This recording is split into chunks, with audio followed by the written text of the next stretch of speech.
મંગલમ ભગવાન વીરો મંગલમ ગૌતમ પ્રભુ મંગલમ સ્થૂલિભદ્રાદ્યા જૈનો ધર્મોસ્તુ મંગલમ. મતિ જ્ઞાનના બે ભેદ જોઈ રહ્યા છીએ આપણે. મતિ જ્ઞાનના કેટલા ભેદ છે?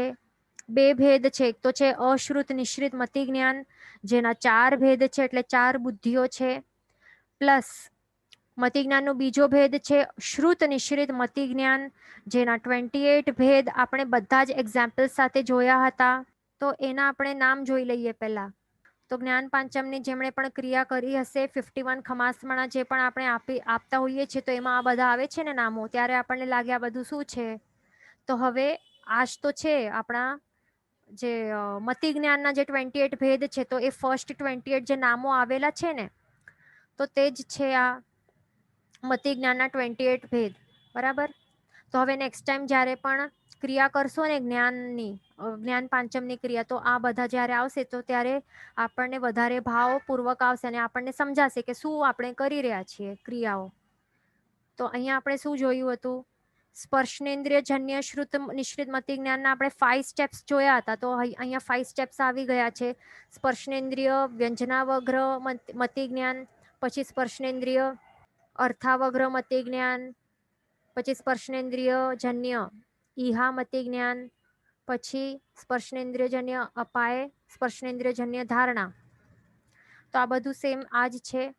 એવી જ રીતે પછી રસનેન્દ્રિયના પણ કેટલા ભેદ આપણે સ્ટેપ્સ જોયા ને 5, તો એ પણ આપણે જોયા. વ્યંજનાવગ્ર અર્થાવગ્ર ઈહા અપાય ધારણા. તેવી જ રીતે ઘ્રાણેન્દ્રિયના પણ 5 જોયા. પછી ચક્ષુરેન્દ્રિયના કેટલા જોયા આપણે? 4 જોયા ને.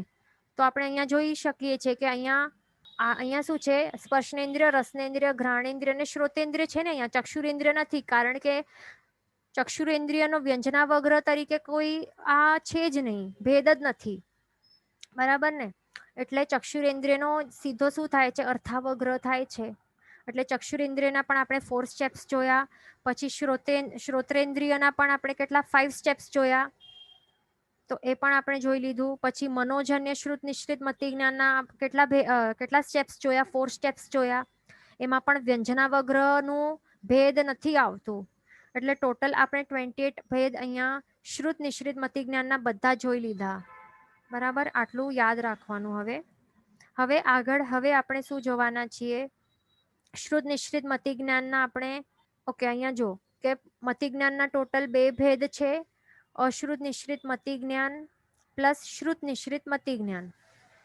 બરાબર. અશ્રુતના 4 ભેદ છે. શ્રુત નિશ્રિત મતિ જ્ઞાનના આપણે કેટલા ભેદ જોયા? 28 ભેદ જોયા ને. હમણાં આપણે કેટલા ભેદ જોયા? 28 ભેદ બધા જોઈ લીધા. હવે આપણે ટોટલ 336 બીજી રીતે કેવી રીતે ભેદ થાય છે, અલગ ભેદ, તો એ હવે આપણે જોવાના છીએ. એ આપણે પહેલા તો આપણે ક્વેશ્ચન લઈ લઈએ લાસ્ટ ટાઈમ જે આવેલા હતા, પછી આપણે સ્ટાર્ટ કરશું. એક ક્વેશ્ચન હતું કે મતિ જ્ઞાન તે આત્માનું ગુણ છે, પણ મતિ જ્ઞાન માટે ઇન્દ્રિય સાથે પૂતગલોનું કોન્ટેક્ટ થવું જોઈએ. બટ ઇન્દ્રિય તો આત્મા નથી, તો સિદ્ધ ભગવંત ડોન્ટ હેવ મતિ જ્ઞાન because they don't have no ઇન્દ્રિય એન્ડ નો કોન્ટેક્ટ, એવું ક્વેશ્ચન છે. એટલે સિદ્ધ ભગવંત માટે ક્વેશ્ચન સિમ્પલ વર્ડ્સમાં છે કે એમના પાસે મતિ જ્ઞાન હોય કે નહીં, કારણ કે એમના પાસે તો શરીર નથી ને. શરીર નથી, ન તો ઇન્દ્રિય છે, માત્ર આત્મા છે. તો હવે એમને મતિ જ્ઞાન થાય કે નહીં?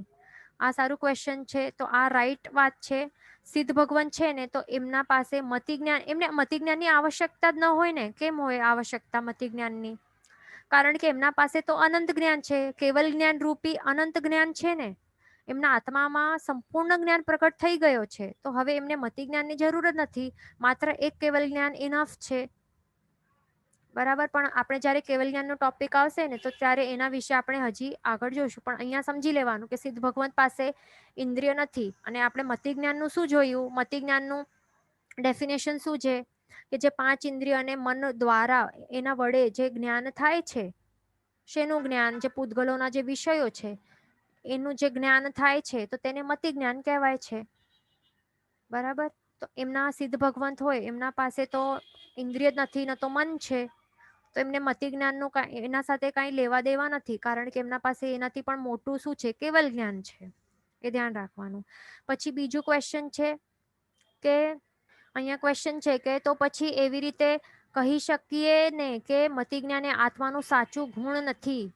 એટલે મતિ જ્ઞાન આત્માનું ગુણ ન કહેવાય ને, તો એ નહીં, એવું નથી. મતિ જ્ઞાન શું છે?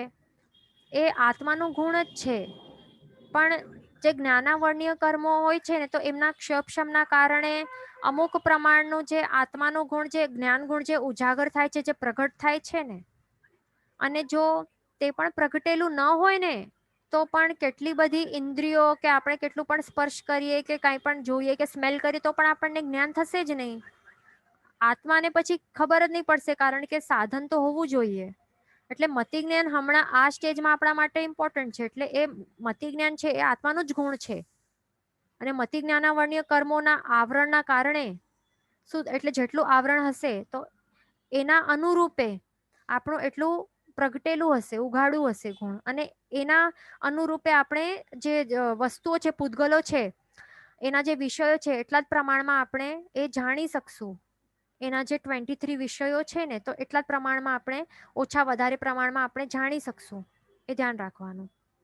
હવે બીજું ક્વેશ્ચન છે કે તો દેવ અને નારકીને મતિ જ્ઞાન હોય જ નહીં શું, એવું ક્વેશ્ચન છે. આ દેવ અને નારકી હોય ને, તો એમને પણ મતિ જ્ઞાન તો હોય જ છે, એ ધ્યાન રાખવાનું.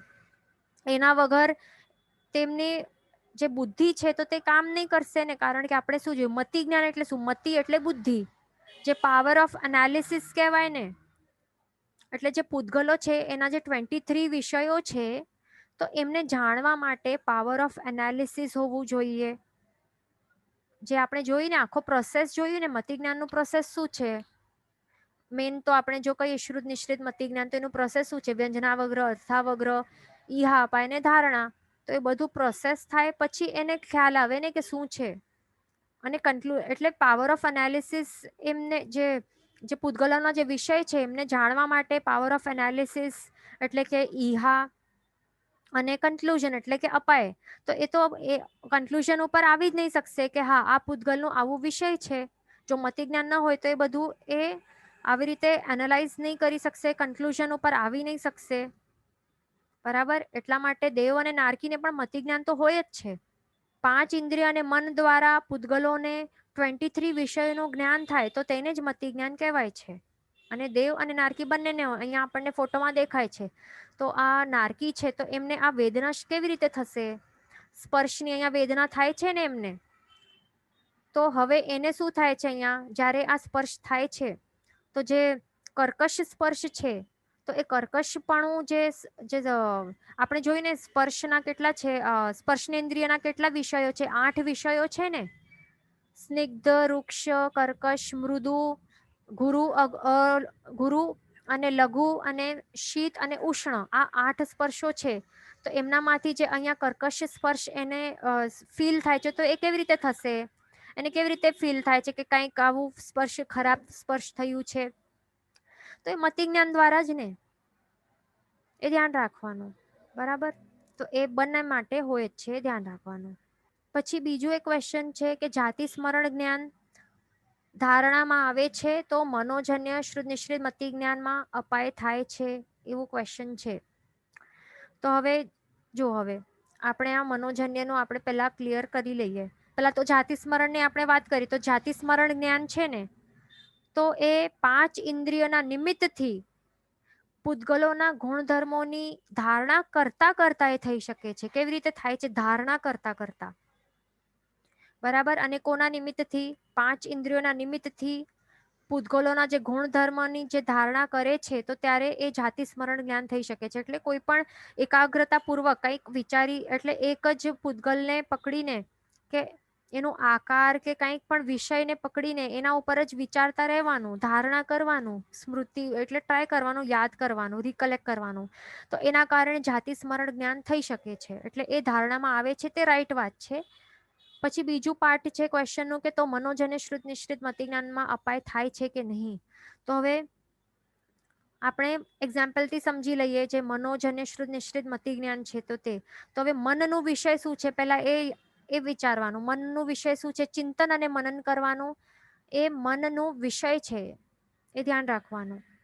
તો હવે સ્વપ્નમાં આપણે કંઈક જોયું અથવા તો કંઈક વિચાર આવ્યું આપણને, તો એવું આપણને થાય કે આપણને એવું કંઈક વિચાર આવે કે આ તો કંઈક રૂમ જેવું લાગે છે, એવું કંઈક આપણને સ્વપ્નમાં આપણને એવું દેખાય સ્વપ્નમાં, અથવા તો વિચાર આપણે જાગતા જાગતા જ હમણાં આપણે વિચાર કરીએ ને તો વિચારોમાં આવી જાય ને. ભલે આંખો ખુલી હોય, આંખોથી બીજું કંઈક આપણને દેખાતું હોય, સામે બીજું કંઈક સમજો કે ઝાડ હોય, છતાં પણ આપણે જાગતા ખુલ્લી આંખોમાં આપણે જો વિચાર કરીએ તો આપણને રૂમ દેખાઈ શકે છે. તો મનોજન્ય અર્થાવગ્ર એવું થઈ શકે કે આ તો કંઈક રૂમ, મેં કંઈક જોયું, બરાબર, મેં કંઈક જોયું એવી રીતે, એટલે કંઈક વિચાર આવ્યું, જોયું નહીં એટલે કે સ્વપ્નમાં કંઈક જોયું અથવા તો કંઈક વિચાર આવ્યો, તો એને શું કહેવાય છે? મનોજન્ય અર્થાવગ્ર. પછી ઈહા કરે એટલે કે એ વિચારણા કરે કે એ શું જોયું, સ્વપ્નમાં શું જોઈ રહ્યો છે. તો એ પછી વિચારણા કરે કે આ રૂમ નથી લાગતો, આ તો ક્લાસરૂમ કંઈક લાગે છે. મારો જે જ્યારે બચપનમાં હું સ્કૂલમાં ગયો હતો તો એવું સ્કૂલ જેવું કંઈક લાગે છે, ક્લાસરૂમ લાગે છે. તો તે છે મનોજન્ય ઈહા. પછી એ નિશ્ચયાત્મક જ્ઞાન સુધી પહોંચે છે, એટલે કે કન્ક્લુઝન ઉપર પહોંચે છે.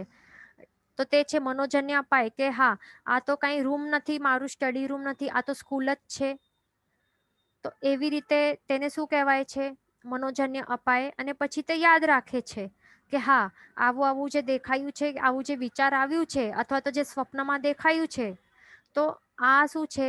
આ મારી સ્કૂલ જ છે, જે બચપનમાં હું બાળપણમાં હું ગયો હતો, તો આ તો મારી સ્કૂલ જ છે. તો એને શું કહેવાય છે? મનોજન્ય ધારણા. તો એવી રીતે અહીંયા આપણે શું થયું છે? અહીંયા આપણે જોયું ને કે માત્ર અહીંયા આ શું છે? આખો મનોજન્ય શ્રુત નિશ્રિત મતિજ્ઞાનનું આ પ્રોસેસ છે ને, આ પ્રોસેસ થઈ રહ્યું છે. એટલે મનથી જ અહીંયા વિચારણા ચાલુ છે અને સ્ટાર્ટિંગથી જ આ ચાલુ છે. એટલે રાઈટ ફ્રોમ ધ બિગનિંગ, એટલે અર્થાવગ્રથી જ અહીંયા વિચારણા ચાલુ છે. અર્થાવગ્ર, ઈહા, અપાય, ધારણા બધું મનથી જ થઈ રહ્યું છે. એટલે અહીંયા કઈ ઈહાથી જે વિચારણા કરે છે મનોજન્ય ઈહા, તો તેને જ માત્ર એ જ માત્ર મનથી નથી કરતો, પણ સ્ટાર્ટિંગથી જ આ બધું મનમાં જે બધું સ્વપ્ન આવે છે અથવા તો જાગતા જાગતા જે બધું વિચાર આવે છે, બધું મનમાં જે બધું થઈ રહ્યું છે એના એ ધ્યાન રાખવાનું. એટલે અહીંયા અપાય પણ થાય છે, અર્થાવગ્ર પણ થાય છે, ઈહા, અપાય, ધારણા બધું થાય છે. આખો પ્રોસેસ થાય જ છે એમાં, બરાબર.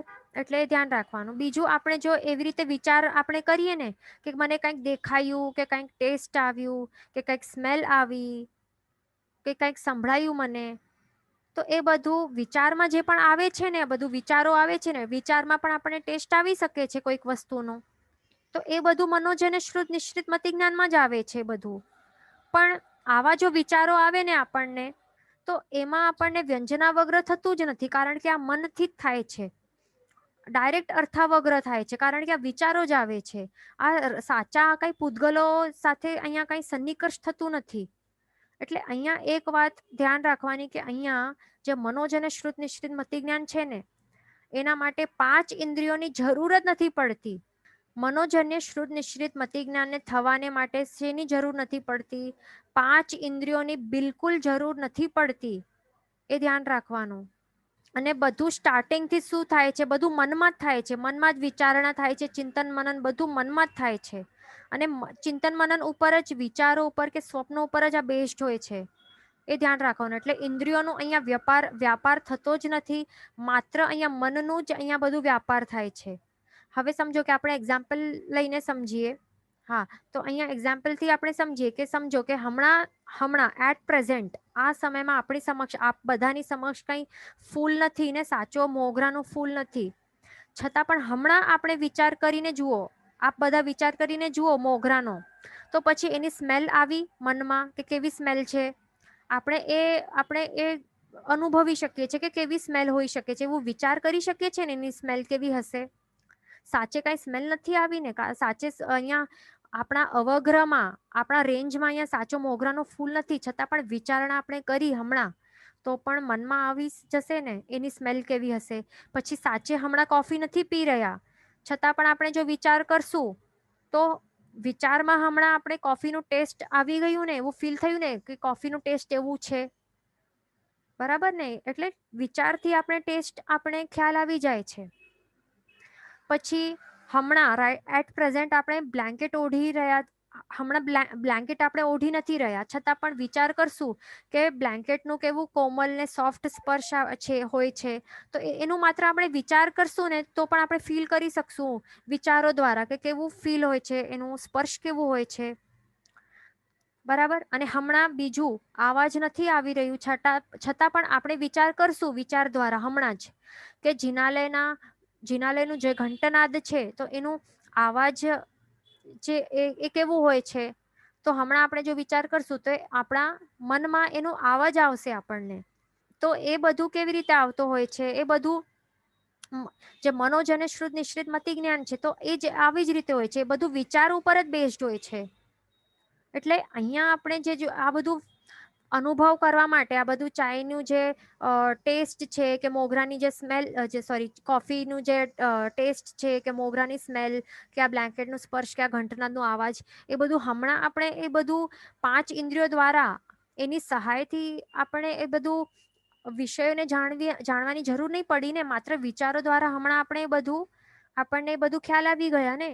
તો એવી જ રીતે હોય છે. એટલે જે ઇન્દ્રિયો જે 23 જે વિષયો છે પૂતગલોના, તો એની અનુભૂતિ કરવા માટે આપણને અહીંયા મનોજ અને શ્રુત નિશ્રિત મતિ જ્ઞાનમાં 5 ઇન્દ્રિયોની જરૂર જ નથી પડતી. તે ખાસ ધ્યાન રાખવાનું.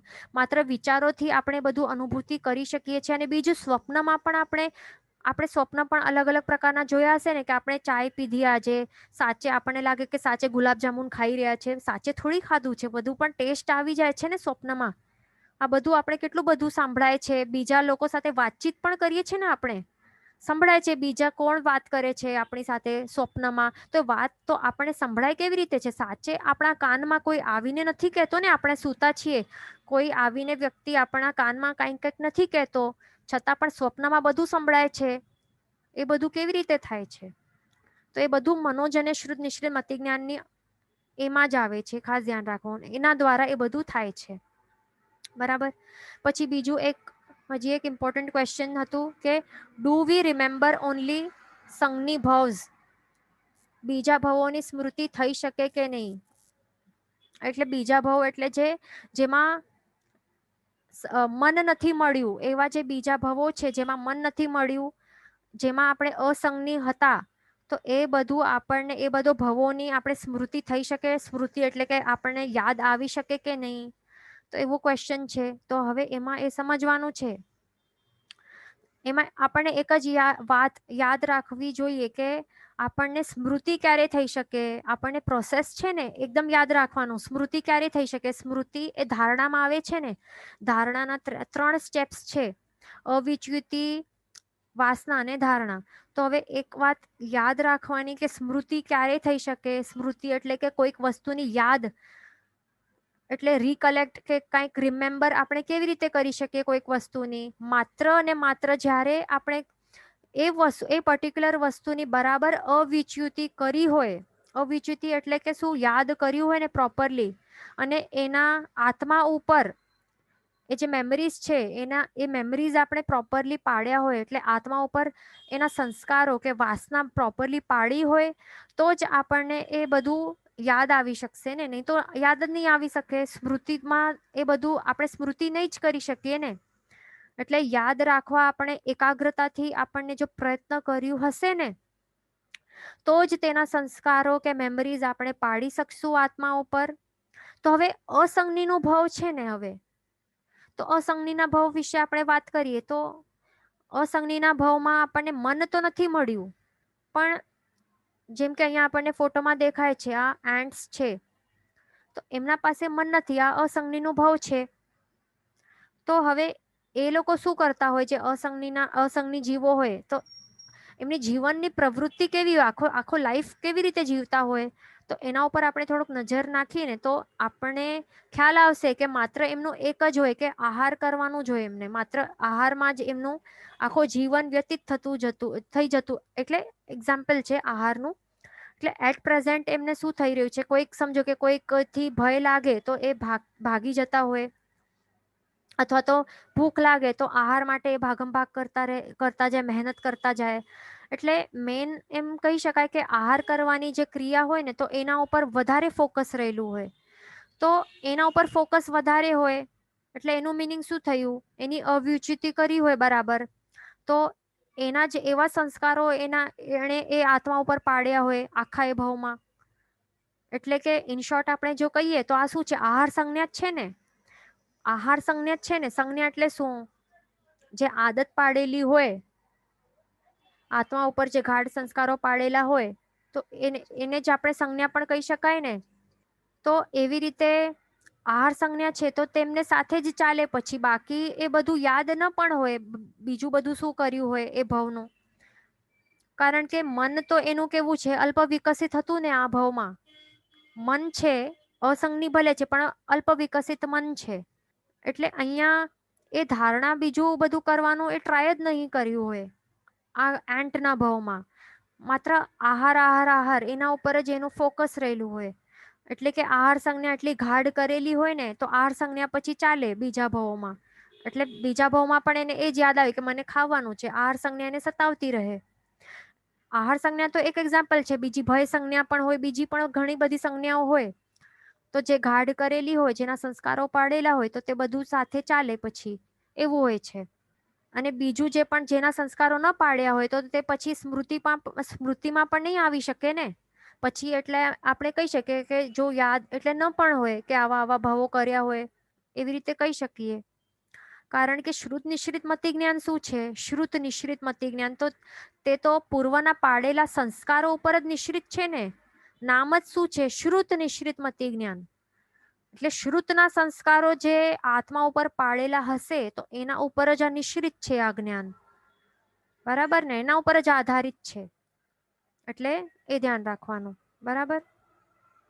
પછી હવે આપણે આગળ જોઈએ. હવે આપણે તો હવે શ્રુત નિશ્રિત મતિ જ્ઞાનના આપણે 28 જે ભેદો આપણે જોયા, પહેલા જ આપણે જોઈ લીધા ગઈ લાસ્ટ વીકમાં.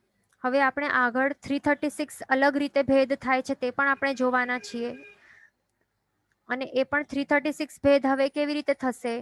તો એમાં શું છે? શ્રુત નિશ્રિત મતિ જ્ઞાનના 12 અલગ અલગ ભેદો છે. 12 ભેદો છે અને દરેકના 5 અથવા તો 4 પ્રોસેસ છે. એ કેવી રીતે? સ્પર્શનેન્દ્રિય શ્રુત નિશ્રિત મતિ જ્ઞાનના 12 ભેદ છે, જેના 5 પ્રોસેસ થાય છે. જે આપણને ખ્યાલ છે ને, વ્યંજનાવગ્ર, અર્થાવગ્ર, ઈહા, અપાય, ધારણા. તો એવી રીતે મલ્ટીપ્લાય કરીને 60 ભેદ થાય છે. અને આવી રીતે 336 ભેદ કેવી રીતે થાય છે તે હવે આપણે જોવાના છીએ. બરાબર. આ અલગ રીતે થાય છે, તો એ હવે આપણે જોવાના છીએ. અને એમાં હવે આપણે શું જોયું ઉપર કે અહીંયા સ્પર્શનેન્દ્રિય શ્રુત નિશ્રિત મતિ જ્ઞાન, રસનેન્દ્રિય, ઘ્રાણેન્દ્રિય, ચક્ષુરેન્દ્રિય, શ્રોતેન્દ્રિય અને મનોજન્ય. આવી રીતે દરેક 5 ઇન્દ્રિયને પ્લસ મનના થાય છે ને. દરેકના 12 ભેદ છે, જેના 5 પ્રોસેસ કે 4 પ્રોસેસીસ છે. પણ આપણે બધું જ નથી જોવાના હમણાં. આપણે આ સમજવા માટે કોઈ પણ એક પણ લેશું ને, તો પણ આપણને બીજા બધા સમજાઈ જશે. તો આપણે હમણાં રસનેન્દ્રિય શ્રુત નિશ્રિત મતિ જ્ઞાનના આપણે માત્ર એ જ આ સમજવા પ્રયત્ન કરશું. એના દ્વારા બીજા પણ આપણને સમજાઈ જશે. બરાબર. એટલે રસનેન્દ્રિય શ્રુત નિશ્રિત મતિ જ્ઞાનના 12 ભેદ જોશું અને દરેક 12 ભેદમાં 5 પ્રોસેસ કેવી રીતે થાય છે, એટલે 60 ભેદ આપણે જોશું હમણાં. તો એના દ્વારા આપણે ટોટલ 336 આપણને ખ્યાલ આવી જશે. તો હવે સૌથી ફર્સ્ટ શું છે? રસનેન્દ્રિય જન્ય બહુગ્રાહી શ્રુત નિશ્રિત મતિ જ્ઞાન. અહીંયા ક્વેશ્ચન છે કે વિચ 12? તો એ જ આપણે પહેલો ફર્સ્ટ આ ભેદ છે. 12 ભેદ હવે આપણે જોવાના છીએ. તો સૌથી ફર્સ્ટ ભેદ કયો છે? બહુગ્રાહી. એ પણ કયો? રસનેન્દ્રિય જન્ય બહુગ્રાહી શ્રુત નિશ્રિત મતિ જ્ઞાન. તો એમાં એનું મિનિંગ શું થાય છે? એક્ઝામ્પલથી આપણે સમજવા પ્રયત્ન કરશું. તો હવે એક વ્યક્તિને જો હવે એક ડિશ આપવામાં આવશે ખાવા માટે, તો એ ટેસ્ટ કરશે એ ડિશને. તો એ ડિશમાં રહેલા જેટલા પણ ઇન્ગ્રીડિયન્ટ્સ હશે ને, એમાં જે પણ નાખેલું હશે ને દ્રવ્યો, તો એ બધા જ ઇન્ગ્રીડિયન્ટ્સને બતાડી શકશે.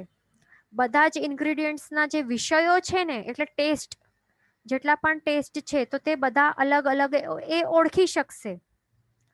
એટલે તેમાં સમજો કે તલનું તેલ છે એ જાણી શકશે એમાં તજ નાખેલું છે કે લવંગ નાખેલું છે, ટમેટોસ છે, ફ્રેન્ચ બીન્સનું ટેસ્ટ આવે છે.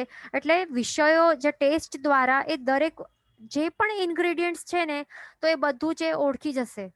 એટલે આ બહુગ્રાહી જે છે ને આ રસનેન્દ્રિયજન્ય બહુગ્રાહી શ્રુત નિશ્રિત મતિ જ્ઞાન, તો એમાં શું હોય છે કે ઘણા બધા દ્રવ્યો જ્યારે મિક્સ કરેલા છે છતાં પણ આ જ્ઞાન દ્વારા એ વ્યક્તિ શું કરી શકે છે, તે દરેકે દરેક વસ્તુઓના જે પર્ટિક્યુલર રસ છે કે ટેસ્ટ છે તો તે જાણી શકે છે એ ટેસ્ટ દ્વારા. અહીંયા બહુગ્રાહી આ વર્ડનું મિનિંગ શું છે? બહુ એટલે કે ઘણા બધા વિષયો જેમાં છે. બહુ એટલે કે ઘણા બધા વિષયો, અને ગ્રાહી એટલે કે એક સાથે ગ્રાહ્ય બને છે. એટલે આ ટેસ્ટ કરે છે ને, આ જે શાક છે એ ટેસ્ટ કરે છે અને એક સાથે એમાં ઘણા બધા ઇન્ગ્રીડિયન્ટ્સ હોય તો બધાના ટેસ્ટ અલગ હોય છે ને, પર્ટિક્યુલર અલગ અલગ ટેસ્ટ હોય છે. ટમેટોનું અલગ ખટાશવાળું ટેસ્ટ હોય, પછી તજનું અલગ હોય, લવંગનું અલગ હોય, કેપ્સિકમ હોય તો એનું અલગ હોય. તો જેનું જે પણ વ્યક્તિ હોય તો જેનું આ બહુગ્રાહી શ્રુત નિશ્રિત મતિ જ્ઞાનાવર્ણ્ય કર્મનું ક્ષોભક્ષમ સારું હોય તો એ શું કરી શકે, આ ખાતાની સાથે જે બધા જે રસ છે ને, અલગ અલગ પ્રકારના રસ એટલે કે ટેસ્ટ છે, તો એક સાથે ગ્રાહ્ય કરી શકે એટલે જાણી શકે છે.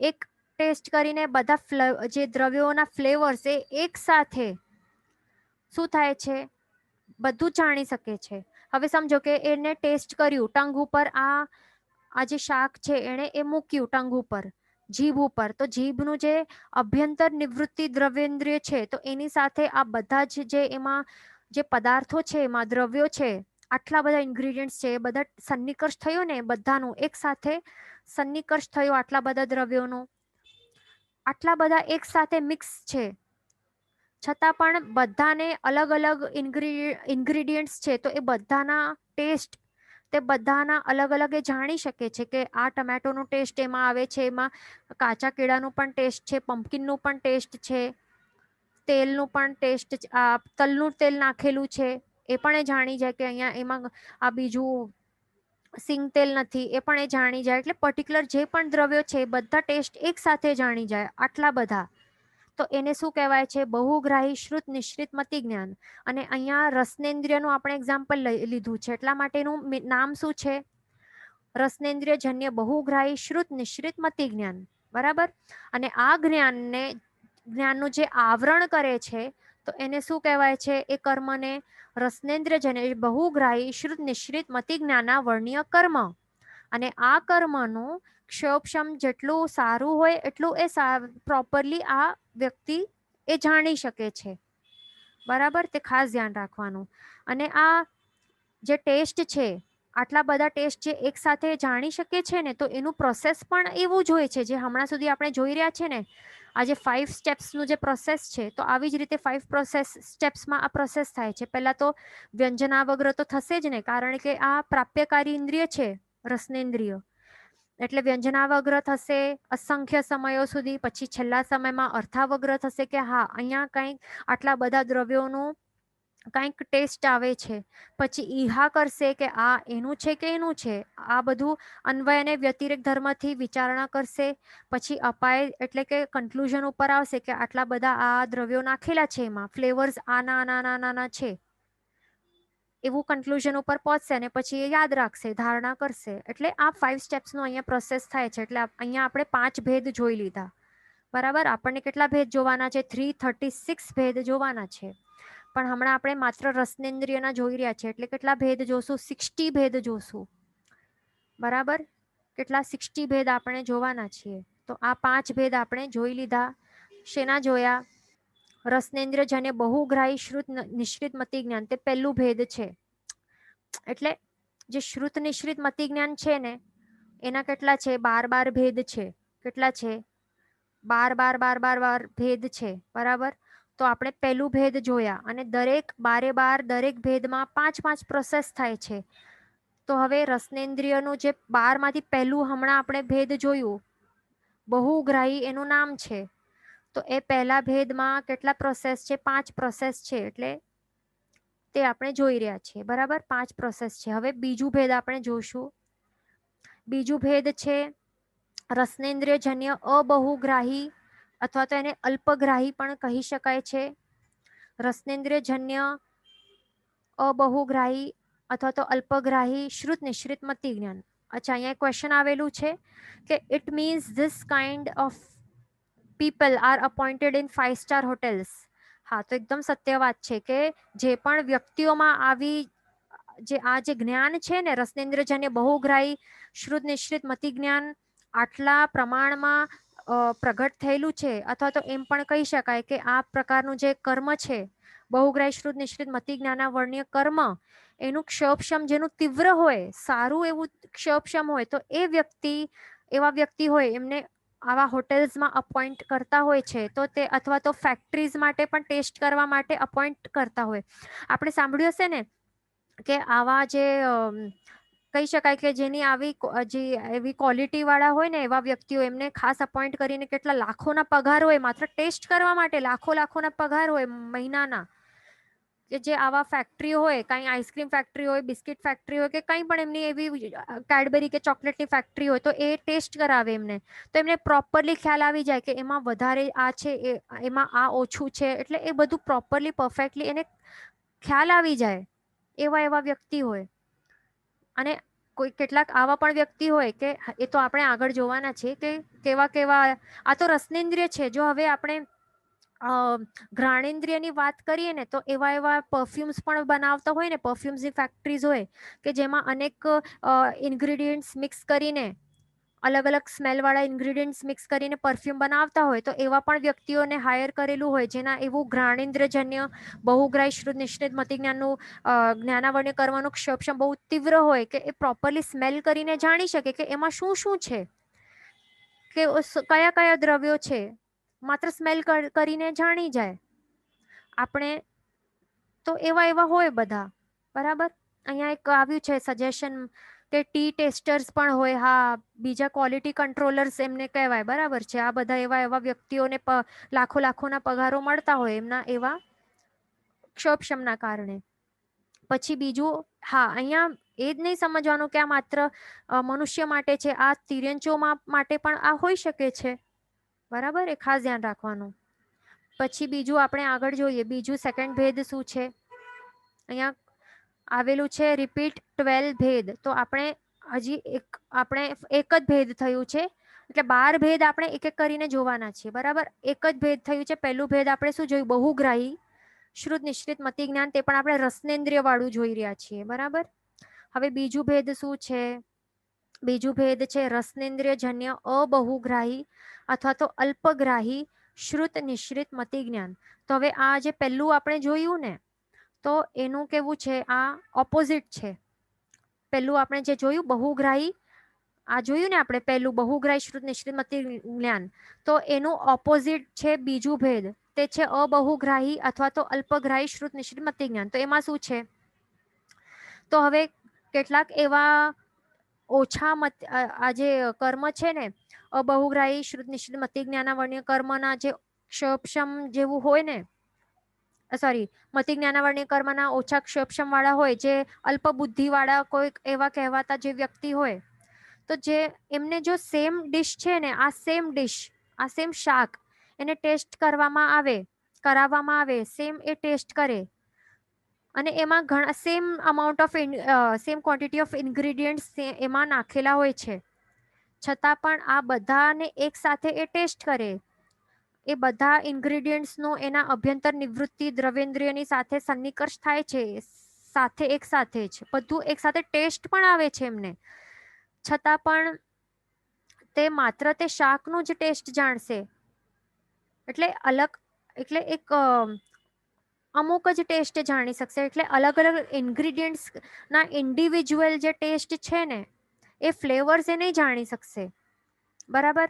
એ ફ્લેવર્સ, એ અલગ અલગ ફ્લેવર્સ અહીંયા છે, મરચાનું ફ્લેવર કે તજનું, અહીંયા તજ પણ નાખેલું છે, ધાણા જીરાનું પણ એ નાખેલું છે, નહીં કહી શકશે. કે લીંબુ છે, એ નહીં કહી શકશે. બરાબર. એટલે એ ઇન્ડિવિજ્યુઅલી એને ટેસ્ટ જ એને એ જાણી જ નહીં શકશે રસને. એટલે કે ટેસ્ટ જે વિષય છે ને, રસ, તો એ જાણી જ નહીં શકશે ઇન્ડિવિજ્યુઅલી બધા ઇન્ગ્રેડિયન્ટ્સનું. એટલા માટે એને શું કહેવાય છે? અબહુગ્રાહી અથવા તો અલ્પગ્રાહી શ્રુત નિશ્ચિત મતિ જ્ઞાન. અને એને પણ જાણવાનું પ્રોસેસ પણ સેમ જ છે. વ્યંજનાવગ્ર થાય, પછી અર્થાવગ્ર, ઈહા અપાય અને ધારણા, એ સેમ પ્રોસેસ છે, છતાં પણ એ જાણી નથી શકતો. બરાબર. કલેક્ટિવ એક જ કાંઈક શાકનું એક કલેક્ટિવ ટેસ્ટ જાણી શકશે કે આવું છે, પણ એના અંદર અલગ અલગ દ્રવ્યોના અલગ અલગ જે ફ્લેવર્સ છે એ પરફેક્ટલી એ જાણી જ નહીં શકશે. આ બીજું છે.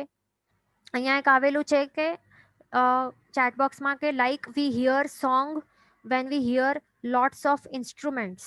તો હા, જો આપણે શ્રોતેન્દ્રિય જન્ય અહીંયા બહુગ્રાહી શ્રોતેન્દ્રિય જન્ય બહુગ્રાહી શ્રુત નિશ્રિત મતિજ્ઞાનની વાત કરીએ તો સમજો કે આપણે એક મ્યુઝિક સાંભળી રહ્યા છે, તો મ્યુઝિકમાં ઘણા બધા ઇન્સ્ટ્રુમેન્ટ્સ પ્લે કરે ને એક સાથે અલગ અલગ અલગ અલગ. કોઈ ફ્લૂટ વગાડે, કોઈ કેસિયો વગાડે, કોઈ તબલા વગાડે, કોઈ કંઈક કંઈક વગાડે અલગ અલગ, ટ્રમ્પેટ વગાડે. તો જે બહુગ્રાહી શ્રુત નિશ્રિત મતિજ્ઞાન વાળા હોય તો એ બધું એ અલગ અલગ જાણી શકે કે હા આ પર્ટિક્યુલર જે ઇન્સ્ટ્રુમેન્ટ્સ છે તો એ બધા પ્લે થઈ રહ્યા છે.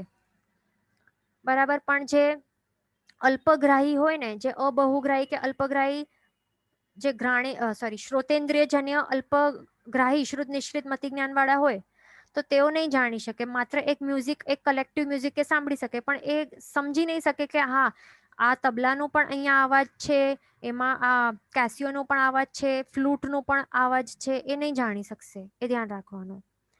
બરાબર. એટલે એ ડિપેન્ડ્સ પર્સન ટુ પર્સન, જેનું જેટલું ક્ષમક્ષમ હોય એટલું.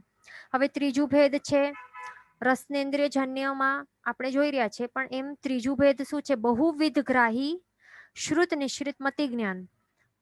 તો એમાં પણ 5 પ્રોસેસ થાય છે. હવે એમાં શું છે કે કોઈક સમજો કે કોઈક આવું તીવ્ર ક્ષમક્ષમ વાળું હોય વ્યક્તિ, તો એને પણ આ સેમ શાક આપવામાં આવે, સેમ શાક એ જો ટેસ્ટ કરે તો એ આટલા બધા જે પણ એમાં ઇન્ગ્રીડિયન્ટ્સ કે દ્રવ્યો એમાં નાખેલા હોય ને, તો એમાં બધામાં એ ડિફરન્સ કે શું છે તો તે જાણી શકે છે. એટલે કે બધાના જે વિષયો એટલે કે ટેસ્ટ ને તે તો જાણે જ છે, પણ સાથે તેમના જે વિશેષ ગુણધર્મો છે તો તેને પણ એ જાણી શકે છે.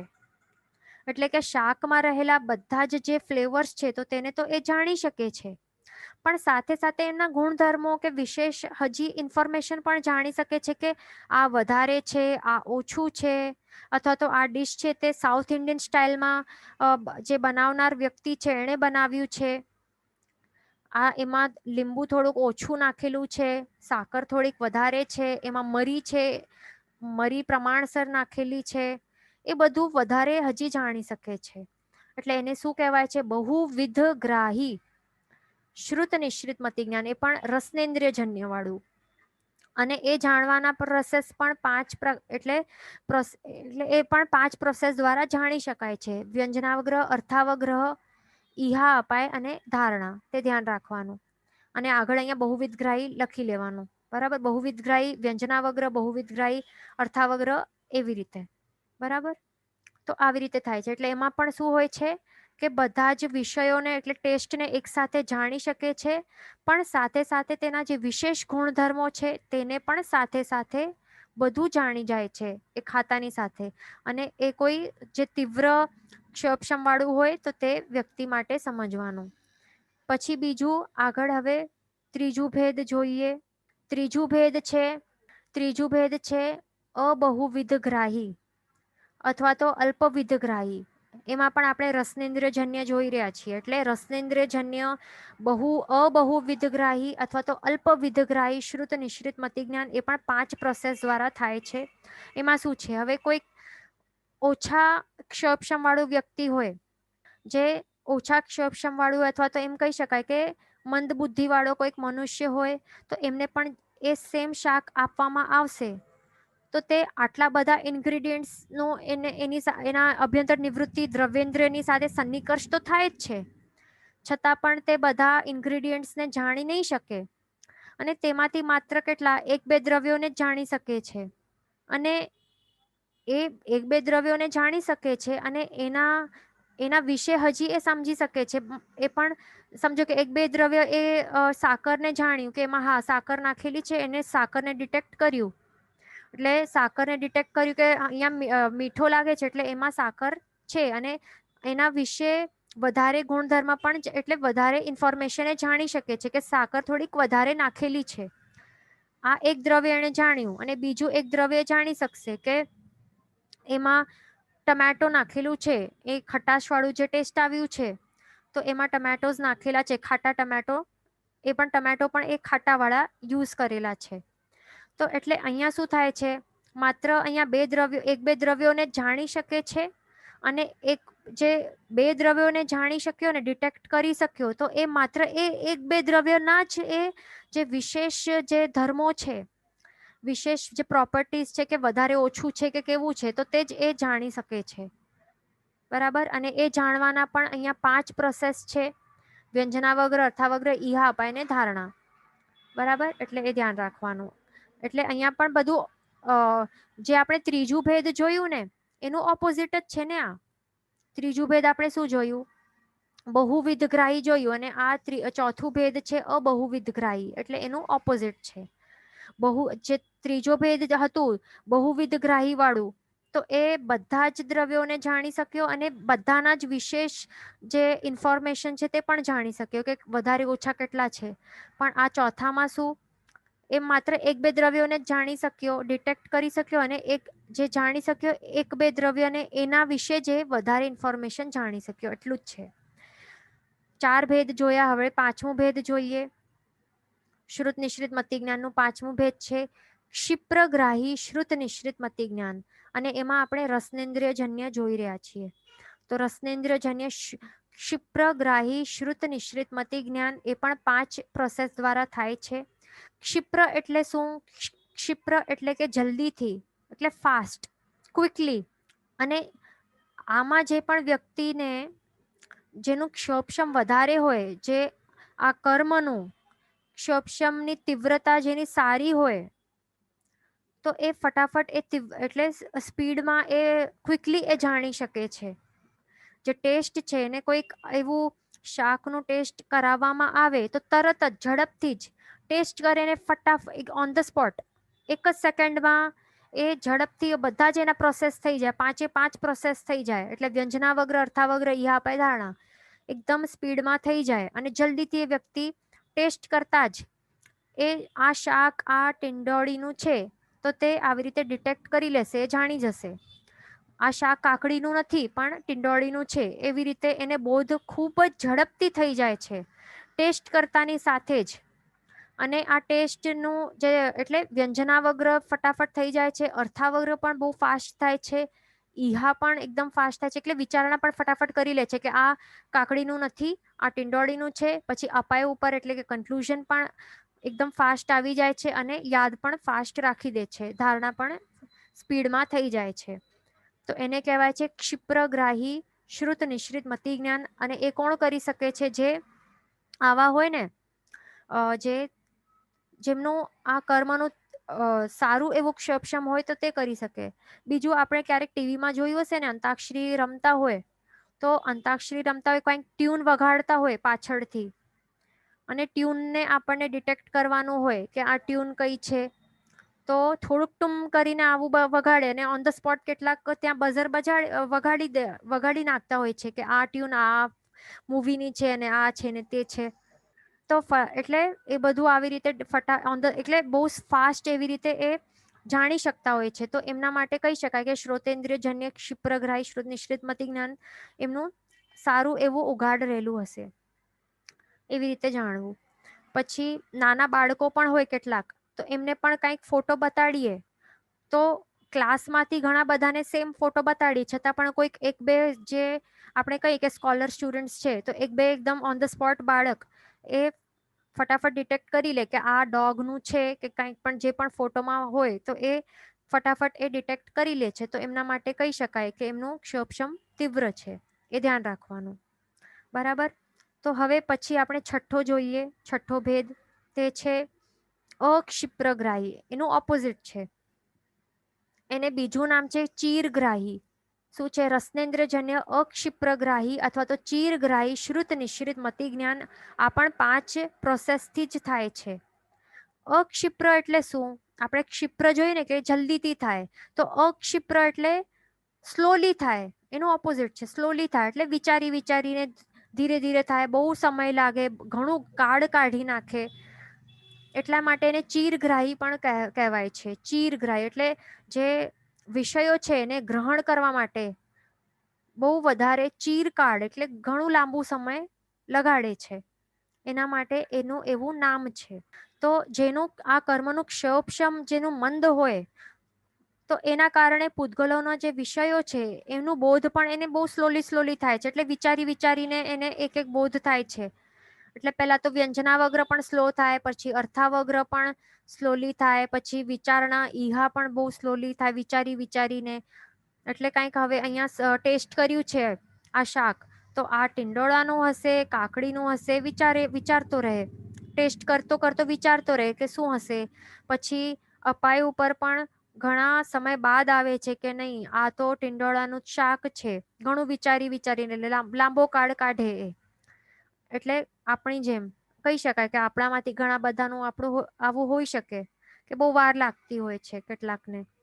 તો આવી રીતે લાંબુ લાંબુ કાળ લાગે, પછી ધારણા એટલે યાદ રાખે. તો એવું છે આ છઠ્ઠું ભેદ, રસનેન્દ્રજન્ય અક્ષિપ્રગ્રાહી શ્રુત નિશ્રિત મતિ જ્ઞાન. તો એવી જ રીતે ચક્ષુરેન્દ્રિય માટે પણ સમજી લેવાનું કે બહુ જોઈ જોઈને બહુ એટલે કોઈક વ્યક્તિ આપણી સામે આવે, જોઈ જોઈને આપણે યાદ કરીએ કે આ કેમેસ્ટ્રીનું પ્રોફેસર હતા આ કે ફિઝિક્સના પ્રોફેસર હતા, કોણ હતા, આવી રીતે આપણે જોઈ જોઈને યાદ કરવા એનો જે ફીચર્સ છે એને સ્ટડી કરતા કરતા ચક્ષુરેન્દ્રિય દ્વારા આવી રીતે સ્ટડી કરતા કરતા ઈહા લાગે, ઘણી વખત આપણે વિચારણા કરીએ, પછી અપાય ઉપર આવે નહીં આ તો અમારા આ ફિઝિક્સના જ પ્રોફેસર હતા, પછી યાદ રાખે. એટલે આવી રીતે બીજા ઇન્દ્રિયો માટે પણ આવી જ રીતે સમજવાનું. આપણે અહીંયા માત્ર રસનેન્દ્રિયનું એક્ઝામ્પલ લઈ રહ્યા છીએ. પછી નેક્સ્ટ છે 7th, તે છે નિશ્રિત ગ્રાહી શ્રુત નિશ્રિત મતિ જ્ઞાન. અને એમાં આપણે રસનેન્દ્રિયજન્ય જોઈ રહ્યા છીએ. તો એમાં નિશ્રિત એટલે શું? નિશ્રિત એટલે કે કોઈકની નિષ્ઠા લઈને, એટલે કે આધાર લઈને. અને કોનું આધાર? કોઈક નિશાની હોય કે ચિહ્ન હોય કે કોઈક એવું હોય, તો એનો આધાર લઈને પછી એ ડિટેક્ટ કરવાનું એ વિષયનું. એટલે કે એમાં કોઈક જે ચિહ્ન માત્ર હોય ને, તો એના દ્વારા તે વસ્તુને જાણી લેવાનું.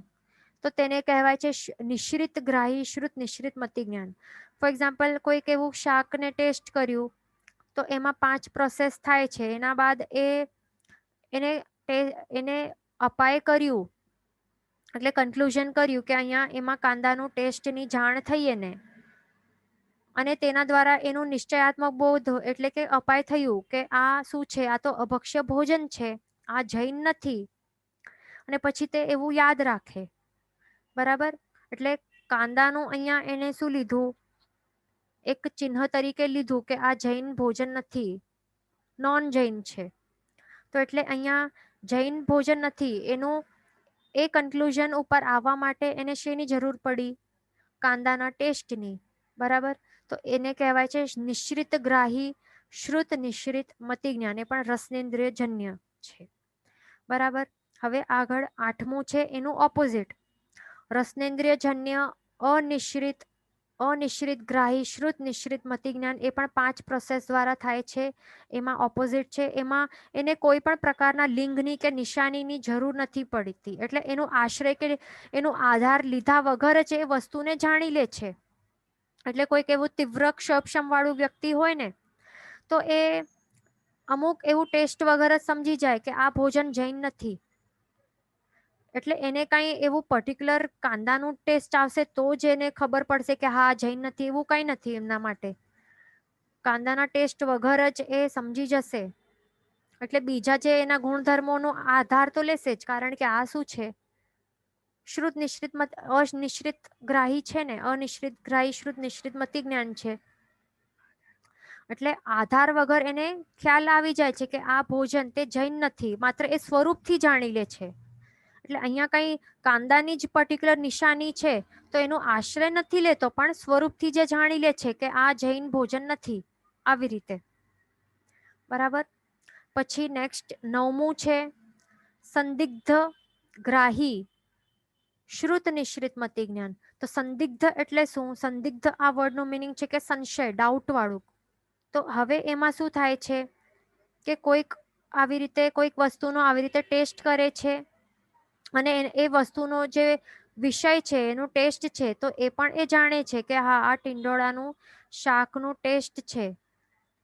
એટલે 5 પ્રોસેસ દ્વારા એ જાણી જાય છે કે આ ટીંડોળાનું શાક છે, પણ એનું જે નિર્ણય છે ને એ બધું ડાઉટ વાળું જ હોય છે, સંશય વાળું જ હોય છે. એટલે જે વ્યંજનાવગ્ર થાય છે, અર્થાવગ્ર થાય છે, પછી ઈહામાં પણ જે એ વિચારણા કરે છે ને કે આ ટીંડોળાનું હશે કે નહીં હશે, એવી જેની વિચારણા ચાલે છે, ડાઉટ વાળી, કેવી સંશય વાળી, સંશયયુક્ત ઈહા હોય છે. અપાય પણ જે કન્ક્લુઝન કરે છે ને કે હા આ ટીંડોળાનું જ શાક હોઈ શકે, તો એવું સંશય વાળું હોય છે, એવું એકદમ કોન્ફિડન્સ વાળું એનું નિર્ણય નથી લેતું, લઈ નથી શકતું, કારણ કે એનું તીવ્ર ક્ષોભક્ષમ નથી, મંદ ક્ષોભક્ષમ છે કર્મનું.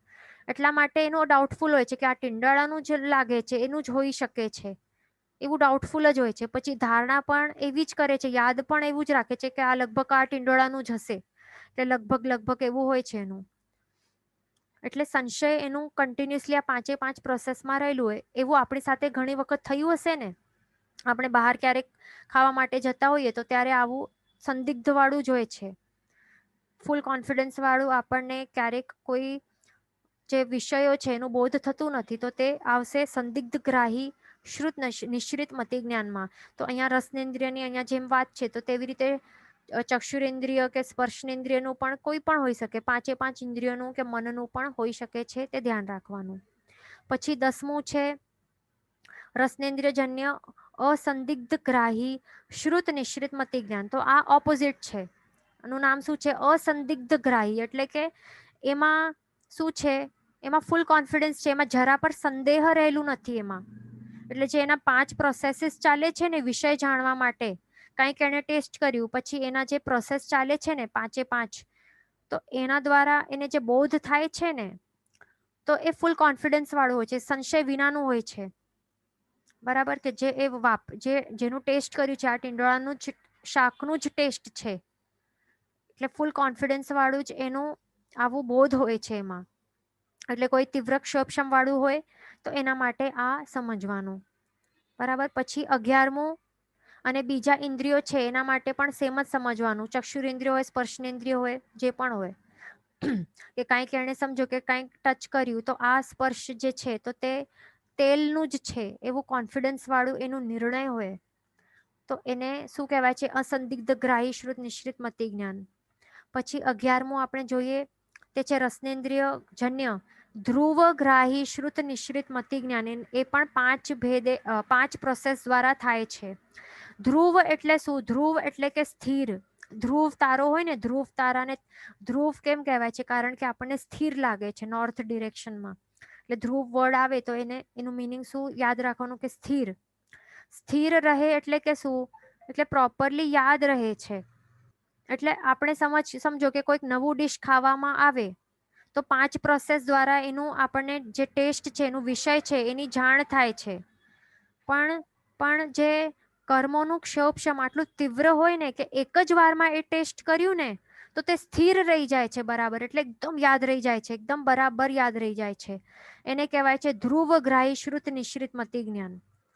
એટલે એક જ વખત આપણે જોયું હશે ને કે આપણે ફોટોગ્રાફિક મેમરી વાળા કહીએ પર્સન્સ એવા હોય કે કોઈક વ્યક્તિનું ફેસ એક વખત જોઈ લીધું તો એને લાઈફ ટાઈમ યાદ રહે, અથવા તો કંઈક બુકમાં કંઈક વાંચી લીધું એક વખત, એટલે ચક્ષુરિન્દ્રિય દ્વારા કંઈક આ બધું જોઈ લીધું એક વખત, કે ફોટોઝ જોયા કે કંઈ પણ જોયું, તો ફોટોગ્રાફિક મેમરી વાળાને એકદમ યાદ રહી જાય એક વારમાં જ.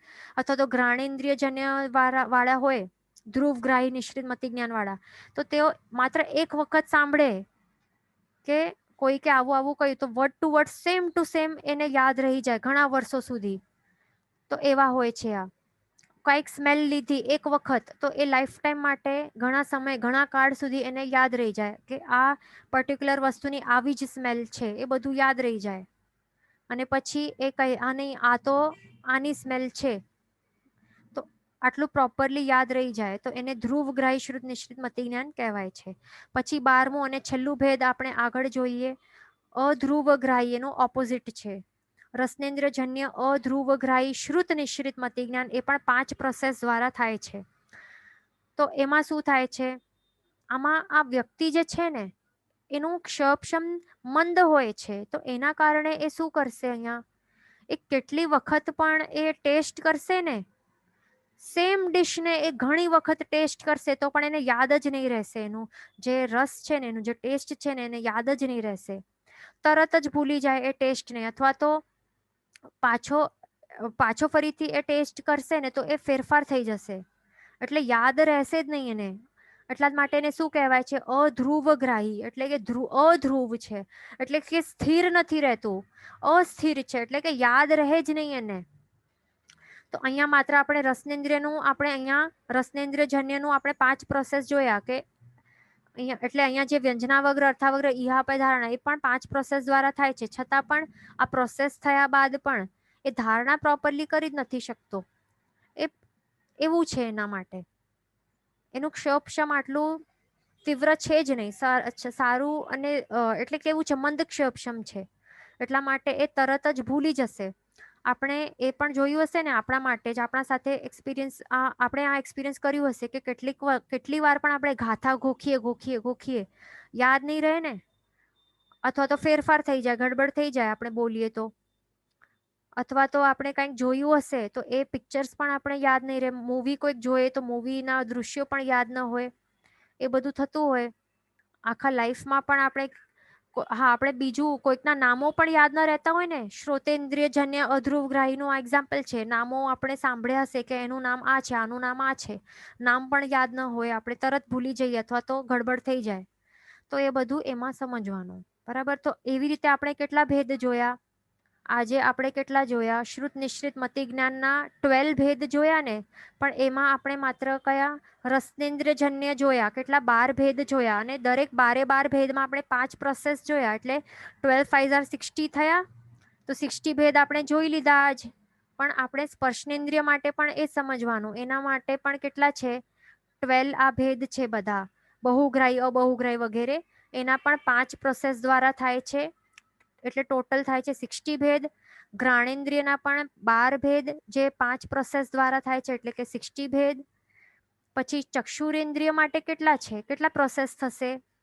4 પ્રોસેસ જ થશે. કેમ? કારણ કે આ કેવું છે? અપ્રાપ્યકારી ઇન્દ્રિય છે, એટલે અહીંયા વ્યંજનાવગ્રહનું પ્રોસેસ જ નહીં થશે ને, ડાયરેક્ટ અર્થાવગ્રહ થશે, બરાબર ને? એ તો આપ બધાને હવે યાદ જ હશે. એટલે 12 4 આર 48 થયા એના ભેદ. પછી શ્રોતેન્દ્રિયજન્યમાં કેટલા છે? 12 5 આર 12 ભેદ છે, દરેકના 5 પ્રોસેસ, એટલે 60 ભેદ. મનોજન્યના કેટલા છે? હવે મનોજન્ય પણ અપ્રાપ્યકારી છે. અહીંયા વ્યંજનાવગ્રહ તો નહીં થશે, ડાયરેક્ટ અર્થાવગ્રહ થશે, એટલે કેટલા થશે અહીંયા?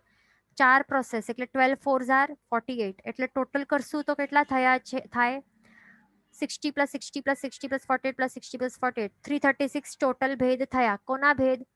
શ્રુત નિશ્રિત મતિ જ્ઞાનના. એટલે આપણે શું જોયા? લાસ્ટ વીકમાં આપણે 28 ભેદ જોયા હતા શ્રુત નિશ્રિત મતિ જ્ઞાનના. આજે આપણે અલગ પ્રકારના 336 ભેદ જોયા, એટલે બંને પ્રકારે થઈ શકે છે. 28 પણ ભેદ હોઈ શકે છે અને 336 ભેદ પણ થઈ શકે છે શ્રુત નિશ્રિત મતિ જ્ઞાનના, તે ધ્યાન રાખવાનું, બરાબર. એટલે મતિ જ્ઞાનના એમ ટોટલ 2 ભેદ, અહીંયા ગડબડ થઈ છે, અહીંયા ધ્યાન નહીં આપવાનું. અહીંયા મતિ જ્ઞાનના 2 ભેદ છે, શ્રુત નિશ્રિત મતિ જ્ઞાન અને અશ્રુત નિશ્રિત મતિ જ્ઞાન. અશ્રુતના 4 બુદ્ધિ છે, 4 ભેદ છે. શ્રુત નિશ્રિત મતિ જ્ઞાનના આપણે લાસ્ટ વીક જે 28 ભેદ જોયા તે, આજે 336 ભેદ જોયા તે, એટલે બંને રીતે થઈ શકે છે, બરાબર. એટલે હવે આપણે જો ટોટલ કરીએ, મતિ જ્ઞાનના ટોટલ કેટલા ભેદ થાય છે? તો એમ 2 ભેદ આ બંને થાય છે, પણ જો આપણે આ 4 + 28 એડ કરીએ તો કેટલા ભેદ થાય છે? મતિ જ્ઞાનના 32 ભેદ થાય છે. એટલે મતિ જ્ઞાનના 2 ભેદ કહી શકાય, અથવા તો 32 ભેદ કહી શકાય. પણ આપણે જો 4 સાથે 336 એડ કરીએ તો કેટલા ભેદ થાય છે? 340 ભેદ થાય છે. કોના? મતિ જ્ઞાનના. એટલે આપણે હમણાં સુધી મતિ જ્ઞાનના 340 ભેદ બધા જોઈ લીધા. નેક્સ્ટ ક્લાસમાં આપણે શ્રુત જ્ઞાન એ સ્ટાર્ટ કરશું, બરાબર. જીન વચન વિરુદ્ધ બોલાયું હોય તો મિચ્છામિ દુક્કડમ, સર્વમંગલ માંગલ્યમ, સર્વકલ્યાણ કારણમ, પ્રધાનમ સર્વધર્માણમ, જૈનમ જયતિ શાસનમ. પ્રણામ.